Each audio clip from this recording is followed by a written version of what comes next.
वाराणसी के ज्ञानवापी परिसर में स्थित वजूखाने का सर्वे एएसआई से कराए जाने की मांग की याचिका पर इलाहाबाद हाईकोर्ट में सुनवाई होगी। आज होने वाली सुनवाई में मुस्लिम पक्ष की ओर से जवाब दाखिल किया जाएगा।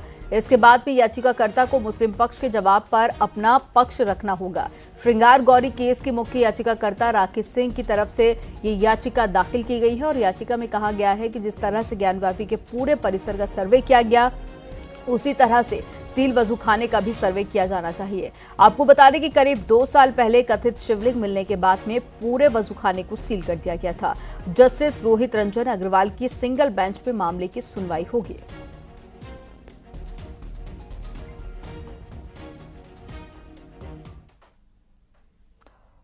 यूपी में 10 सीटों पर होने वाले उपचुनाव में सबसे हॉट सीट मिल्कीपुर बन चुकी है और सीएम योगी आदित्यनाथ खुद इस सीट पर जीत का प्लान तैयार कर चुके हैं और इस हफ्ते में 2 बार अयोध्या का दौरा भी कर चुके हैं। तो दूसरी तरफ अखिलेश यादव ने मिल्कीपुर की जिम्मेदारी अयोध्या से सांसद अवधेश प्रसाद को दे दी है, यानी कि एक बार फिर से अयोध्या की लड़ाई लोकसभा के बाद अब उपचुनाव तक आ पहुंची है। आपको रिपोर्ट दिखाते हैं।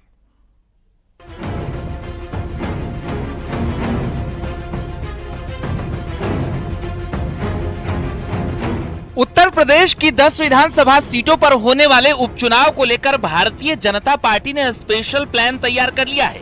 इसके लिए बीजेपी ने सभी विधानसभा सीटों के लिए अलग अलग टीम बनाई है, जो लोगों के बीच जाकर विपक्ष के झूठे वादों की पोल तो खोलेंगे ही, साथ ही सीएम योगी खुद अगड़े पिछड़ों में बटे हिंदू वोट को साधकर राष्ट्रवाद का भाव जगाते हुए विपक्ष को चित करने के प्लान पर काम कर रहे हैं। भारतीय जनता पार्टी मिल्कीपुर की सीट को जीतना चाह रही है और यहीं से इस मुद्दे को धार देने की कोशिश भारतीय जनता पार्टी कर रही है कि जो अगड़े और पिछड़े में हिंदू समाज बटा हुआ है, उसे एकजुट करने के इस मुद्दे को धार देने में खुद मुख्यमंत्री योगी आदित्यनाथ जुट गए हैं। हमेशा से राष्ट्रवाद के एजेंडे की प्रयोगशाला रही रामलला की धरती अयोध्या से सीएम योगी ने मिशन पर काम करना शुरू कर दिया है। सीएम योगी की नजर अयोध्या के मिल्कीपुर सीट पर है, जहां उपचुनाव होने हैं। ऐसे में वो अयोध्या से ही चुनावी शंखनाद कर चुके हैं। पिछले 7 दिन में 2 बार अयोध्या का दौरा कर चुके हैं। बांग्लादेश में हिंदुओं पर हिंसा का मुद्दा उठा चुके हैं और विपक्ष की चुप्पी पर भी सवाल खड़े कर चुके हैं।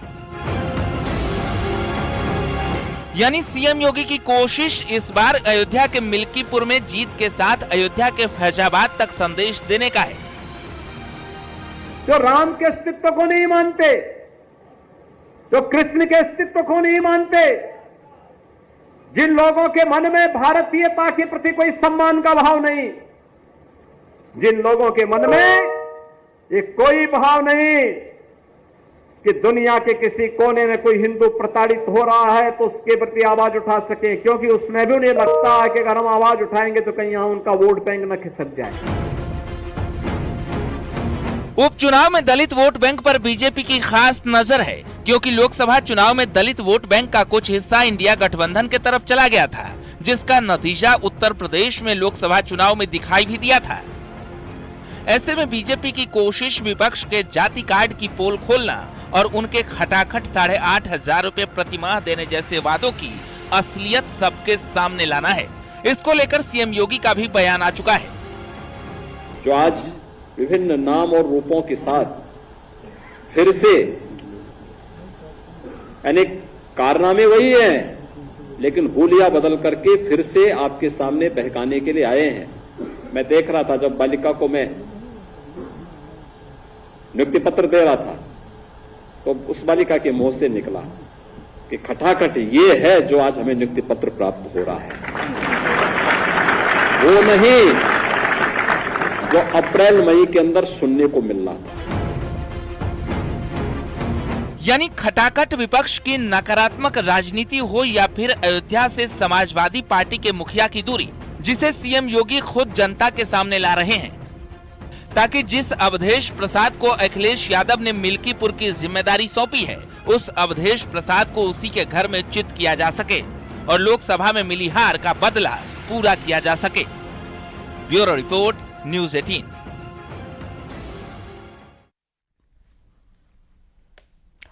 अब बात करते हैं हिजाब विवाद की। दरअसल कानपुर के बाद में बिजनौर के कॉलेज कैंपस से जो तस्वीरें सामने आई, अब उस पर सवाल खड़े होने लगे हैं। दावा किया जा रहा है कि मना करने के बाद भी बच्चों को जबरन हिजाब पहनाकर कॉलेज भेजा जा रहा है और इस घटना में एक तरफ पुलिस साजिश के एंगल से जांच कर रही है, तो वहीं दूसरी तरफ सियासत भी शुरू हो गई है, क्योंकि जिस हिजाब विवाद पर सुप्रीम कोर्ट की टिप्पणी आ चुकी है, अब वही विवाद यूपी के स्कूल कॉलेज में शुरू हो चुका है। रिपोर्ट आपको दिखाते हैं।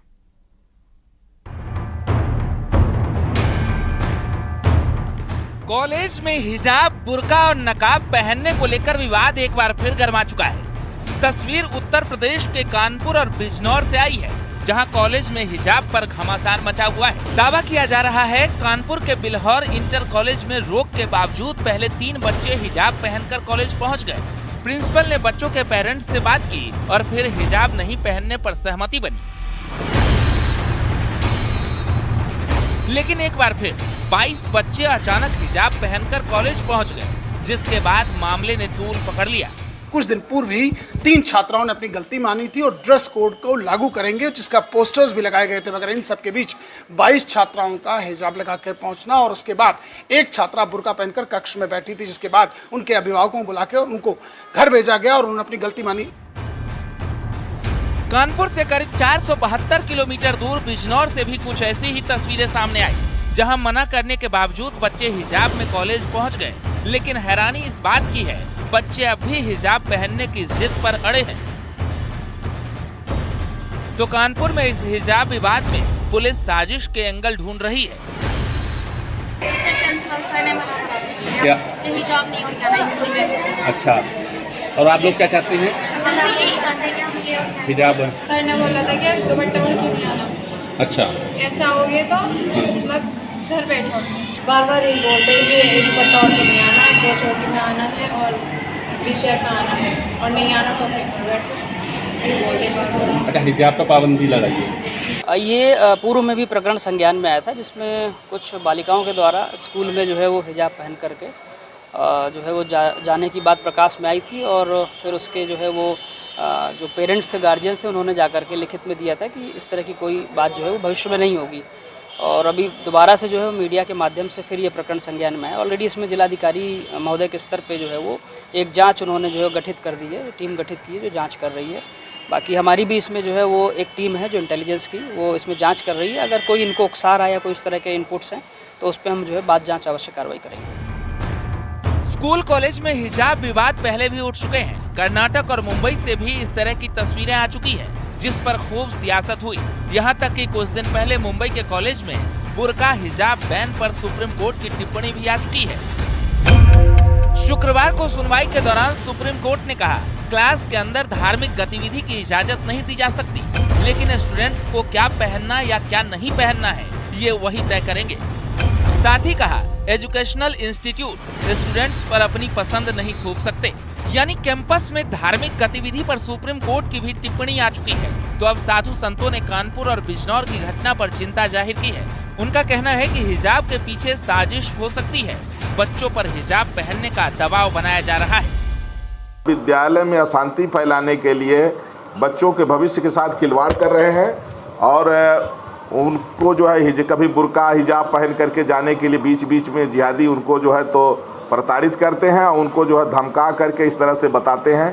तो इस तरह से नहीं होना चाहिए। बच्चों के भविष्य के साथ खिलवाड़ न करें, लोग बच्चों को पढ़ने दें। निश्चित रूप से हर स्कूल का एक अपना ड्रेस कोड होता है, यूनिफॉर्म होता है। यूनिफॉर्म इसीलिए होता है कि छात्रों में यूनिफॉर्मिटी रहे, सब एक जैसे दिखें, कोई भेदभाव ना हो, कोई अमीर गरीब की खाई ना हो, किसी तरह का कोई बंटवारा ना हो, इसीलिए ड्रेस कोड लागू किया जाता है। और निश्चित रूप से किसी भी संस्थान का जो ड्रेस कोड होता है उसका पालन सबको करना चाहिए। अगर इस तरह की कोई घटना हुई है तो निश्चित रूप से जो स्कूल प्रशासन है वो अपने हिसाब से, अपने नियम कानून के हिसाब से कार्रवाई कर रहा हो। यानी बात एक बार फिर स्कूल कॉलेज में धार्मिक गतिविधियों पर आ चुकी है। हिजाब पर बैन की मांग उठ रही है और सियासत भी खूब हो रही है। Bureau report, news 18।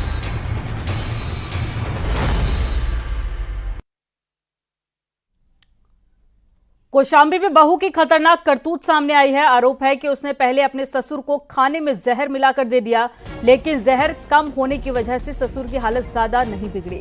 इसके बाद उसे सास के भी खाने में जहर मिला दिया, जिससे उसकी हालत बिगड़ गई और महिला को गंभीर हालत में जिला अस्पताल में भर्ती कराया गया।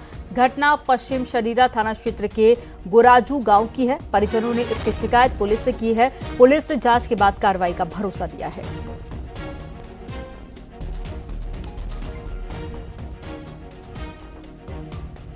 तो जहर दिया गया। क्या है पूरी बात बताइए। जब मेरी 9 दिसंबर को शादी हुई है, फिर जब शादी होकर मैं अपनी पत्नी को अपने घर ले गया, तो फिर शादी के बाद ही 10-15 दिन बाद विवाद करना शुरू कर दी। लड़ाई झंझट, कभी माँ से, कभी किसी इल्ज़ाम लगाने लगी, लालछन लगाने लगी, गलत इल्ज़ाम लगाने लगी। फिर नहीं रही, फिर अपने भाई को बुला के अपने मायके चली गई। फिर अपने मायके चली गई। फिर हम कई बार बुलाने भी गए, 5-6 बार भेजे नहीं। फिर हमने सेक्शन 9 दर्ज किया। फिर सेक्शन 9 दर्ज किया तो ना, फिर महिला थाना में हमने रिपोर्ट दर्ज की है। फिर महिला थाना गए तो ज़बरदस्ती वहाँ दबाव डाल के भिजवाएँ। फिर इन्हें हमारे माँ को, पहले पिताजी को हमारे जहर दिया, हमारे पिताजी को थोड़ा दिया, तो उनकी हार्ट की दवा चलती तो उन्हें कोई दिक्कत नहीं हुई ज़्यादा। माँ को बहुत ज़्यादा हमारी पत्नी ने जहर दे दिया। क्या नाम है आपका? मेरा नाम राजकुमार है। और गाजियाबाद में रील बनाने के चलते एक लड़की 6ठी मंजिल से गिर गई। बताया जा रहा है कि ऋषभ क्लाउड सोसाइटी में 11वीं की छात्रा 6ठी मंजिल पर रील बना रही थी और इसी दौरान उसका मोबाइल छूट गया। मोबाइल पकड़ने के चलते लड़की भी नीचे गिर गई। घायल लड़की का अस्पताल में इलाज चल रहा है, जहां उसकी हालत गंभीर है।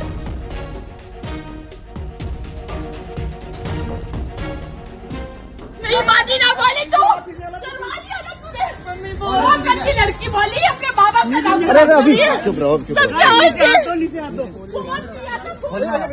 हेलो, नीचे हाथ दो यार, कोई हाथ तो लगा लो, नीचे लगा तो डर क्यों रहा है? पापा को बुला दो, कुछ नहीं मर गए। रील, ये वो ट्रेंडिंग शब्द है जो कि सोशल मीडिया पर छाया हुआ है, जहां इस रील को बनाने के चक्कर में कई लोग अपनी जान गंवा चुके हैं। वहीं दूसरी ओर कई लोग ऐसे भी हैं जो जिंदगी और मौत के बीच इसी रील बनाने के चक्कर में जूझ रहे हैं। हालिया मामला गाजियाबाद के इंदिरा भूमि थाना क्षेत्र का है। तस्वीरें आपको दिखाना चाहूंगा। ये वही सोसाइटी है जहां अब से कुछ घंटे पहले एक रील बनाने के चक्कर में 11वीं क्लास की छात्रा ने रील बनाने की कोशिश की और उस दौरान उसका मोबाइल नीचे गिर गया। उस मोबाइल को पकड़ने के चक्कर में वो छात्रा मोबाइल के साथ साथ 6ठी मंजिल से नीचे आकर गिर पड़ी। गनीमत इस बात की रही कि इस दौरान छात्रा बुरी तरह घायल तो हुई, लेकिन उसे समय रहते अस्पताल पहुंचा दिया गया, जहां उसका इलाज चल रहा है। वहीं डॉक्टर का कहना है कि छात्रा की जो हालत है वो नाजुक बनी हुई है।